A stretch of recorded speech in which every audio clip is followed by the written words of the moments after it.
Hey everyone, Correct Genes here, and what I have here is the DOM ix10kg.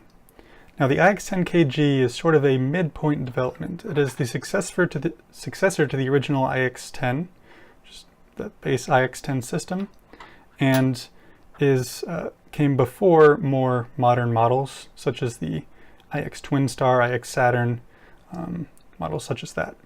Now the development that occurred with the ix10kg, there's a couple aspects to it. The first is the introduction of this floating ball element right at the tip of the key. And what this does is get pushed up by a piece of warding at the bottom and overlift a pin in the back, very similar to the interactive pin in the ix Twin Star.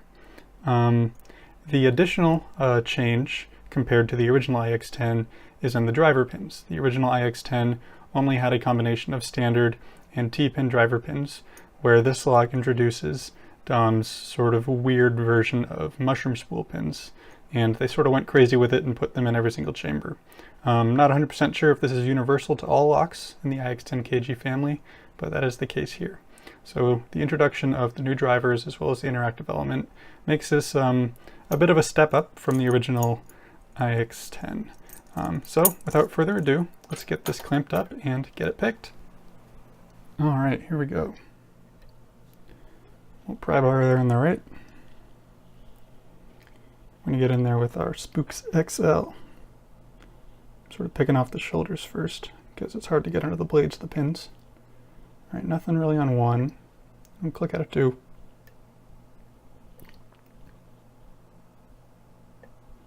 Okay, we'll click out a 1. Better click out a 2. Let's move on. Some resistance on 3. He seems a little bit loose though.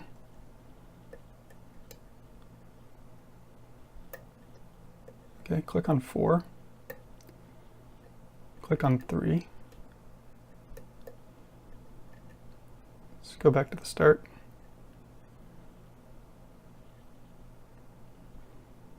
Counter rotation on 2. Alright, got a nice click. Now we're in a deeper false set. 1 is binding. Alright, got a click there. I'm going to check the interactive element real quick.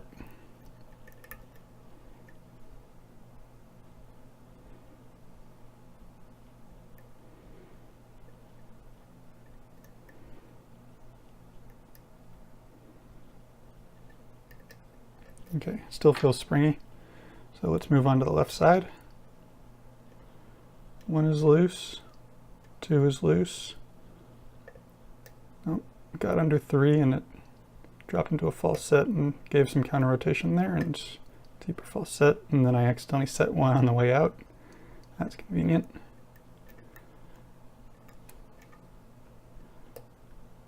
Four still feels like kind of loose. Okay, can't do anything back there right now, I think. Let's check the interactive again. Now, we're in a deep false set, so all of the passive pins are kind of in the way.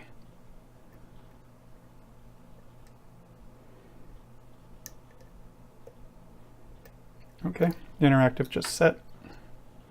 Not a loud click, but something happened. Alright, clicked 4, and the lock is open.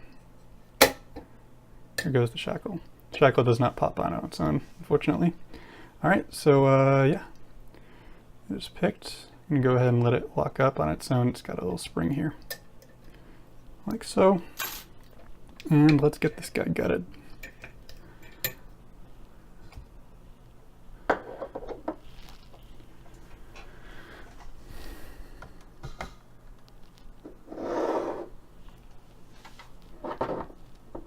Alright, so we got to screw down the shackle hole.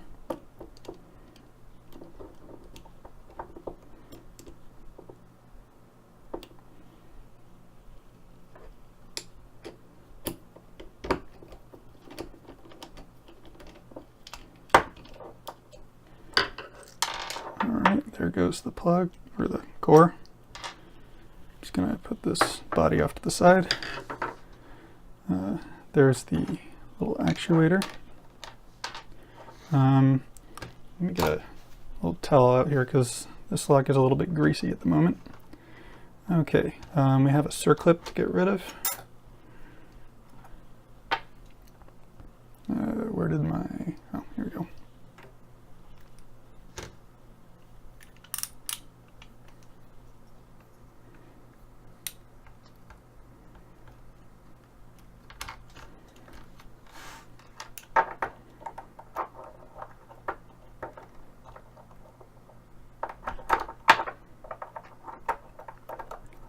Come on, baby.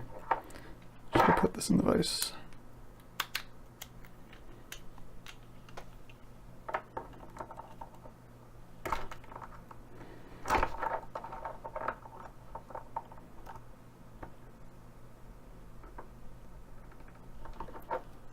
Here we go.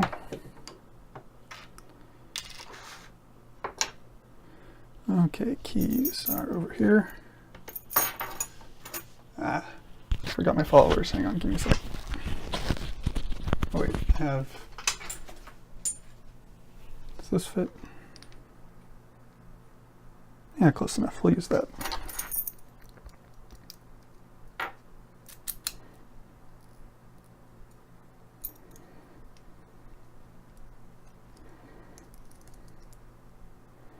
Awesome.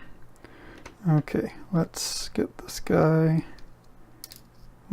situated in there and promptly lose a wafer. Let's see, what chamber is that in? That was in chamber top 3. That goes right there. Okay, so I want to, let's get, I think there was one other wafer. There it is. Let's get this guy out for a second actually. I want to try something new for gutting to try to make things happen a little bit faster. I say as I take forever. So we're just gonna take this, put it on its side, like so. Nah, whatever. We'll just do it the normal way. Alright, so I'm just gonna kinda... I know that these things aren't going to come out on their own, so I'm going to just sort of push them out. So we have passive pins. These are the passive pins that sit on the, that correspond to these two dimples right there.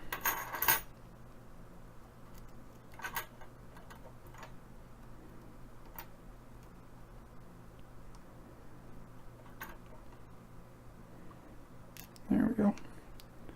Alright, let's see, there are the actives, here are the other passive pins. So we have a ball bearing,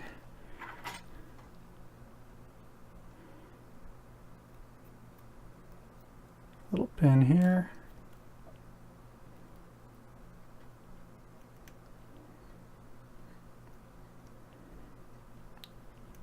come on.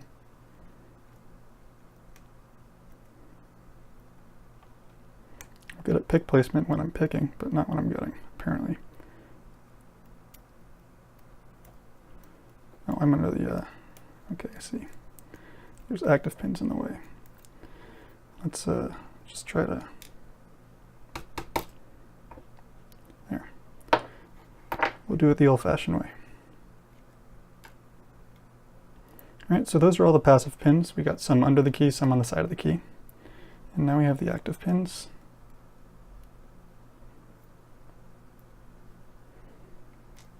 And they are, of course, the shark fin pins.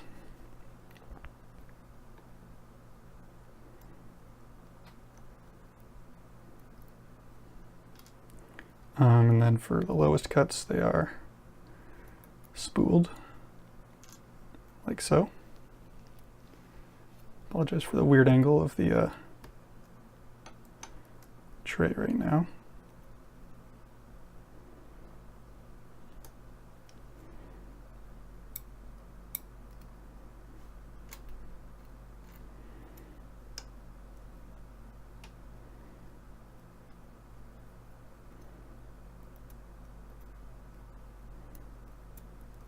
Come on. So, I mean, in general, I would say that in terms of picking this lock, it's, of course, more difficult than a normal ix10, just because of the pins that are inside. Let me give you a little bit of a closer view here. Just because of the pins. Stop shaking. And then, of course, the pins are less difficult than something like a twin star. But unlike a twin star, it doesn't have tracks in the keyway that are used for the discs like the twin star is. Those tracks, I personally think, make picking significantly easier because it makes it more simple to get your pick under the shark fins, and also helps significantly with your pick alignment. Let's just knock these last two out.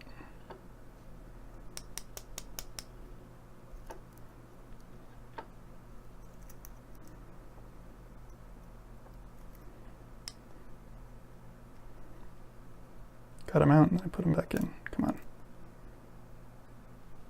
So it helps with your pick alignment, and so that's not a luxury you particularly have with this lock. Whoa, I went flying and ended in my lab. So pick alignment's more difficult in this lock compared to something like a twin star. Let's see what else. So personally, I think one of the harder ones to do compared to both this and the twin star would probably be an ix Saturn. Unfortunately, I don't have an ix Saturn, so I don't know exactly what's involved with picking that. I do know a bit about its internals. I know its internals are similar to the twin star, but it has a slightly different way of operating its interactive. We're getting the drivers out. So, as mentioned before, these are Dom's mushroom spool drivers, which are in this lock. They were not introduced until this lock. The original ix10 does not have these. It just has T-pins and standard pins. So that's the main difference. And those drivers have persisted to this day. They are common in a lot of their locks. It shows up in the RS8, shows up in the Twin Star. Pretty much all of its locks, pretty much all of Dom's newer locks have these, among other security pins. In this lock in particular, it is the only driver. There are no other types of drivers. I don't know if that is consistent among the ix10kg line of locks. I think over the course of its lifetime, the security pins might have changed, but I don't have additional examples of this lock in order to know that. So maybe one day I will have the resources to confirm that. But for now, what I have is a lock that is fully pinned with Dom's interesting mushroom spools. And then of course in the last slot we have that little interactive element, which is the same shape as the interactive element in the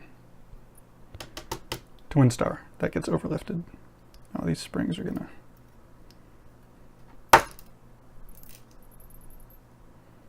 They're gonna be annoying to get out, but I'll do what I can.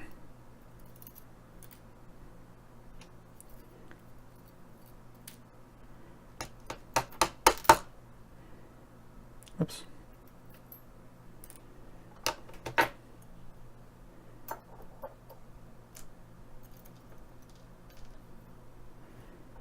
What is that? 3, 4, 5, 6, 7, 8, 9. Are you kidding? Oh, there's one more. Okay.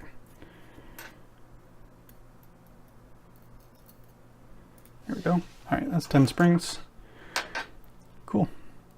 So, and then you can see the grooves in here for the passive pins on all sides, even though there are only passive pins on 2 sides. So yeah, that's the Dom ix10kg. It is sort of a midpoint between the standard ix10 and the later models such as the Twin Star and the Saturn. So hope you enjoyed, and let's see if I can get in here for a better view.